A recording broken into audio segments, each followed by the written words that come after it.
साहेब 2025ला meeting घेतली होती. त्या मीटिंगला मी देखील हजर होतो. या मीटिंगमध्ये आपण येणाऱ्या कॅबिनेटमध्ये म्हणजे त्यानंतरची जी कॅबिनेट होईल त्यामध्येच हा प्रस्ताव आणायचं कबूल केलं होतं.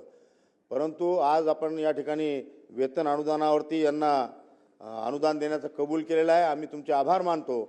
आपण हा प्रस्ताव कधी आता ताबडतोबीने या कॅबिनेटमध्ये आणणार.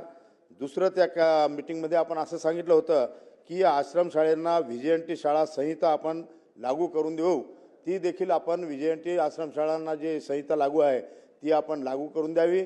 आणि अजून माझा या प्रश्नाच्या व्यतिरिक्त तिसरा प्रश्न असा आहे की या संबंधात वेगळा प्रश्न माननीय मंत्री महोदय माझा असा आहे की शाहू फुले आंबेडकर शाळांचे शासनाकडे हस्तांतरण व स्थलांतरांचे अनेक प्रस्ताव आपल्याकडे प्रलंबित आहेत. या प्रलंबित प्रस्तावासाठी काहीतरी धोरण ठरवून असे प्रस्ताव शासनात दरबारी आपण निकाली काढावे अशी माझी मंत्री महोदय आपल्याला मागणी आहे. माननीय मंत्री महोदय. धन्यवाद.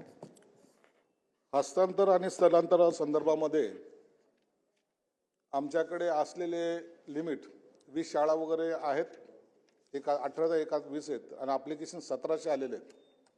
म्हणून त्याची योग्य ती छाननी करून नसता हस्तांतर केलं तर त्याचा योग्य तो वापर झाला पाहिजे हे त्याच्या मागची भूमिका आहे. 1700 अर्ज आमच्याकडे प्राप्त आहेत. 20 लोकांना त्यात निवडायचं आहे. म्हणून या आठवड्यामध्ये ती प्रक्रिया पूर्ण केली जाईल. हां चला ठीक आहे. हां पुढं बिलासंदर्भात नाही. आता सन्माननीय मंत्री महोदय बिल मांड.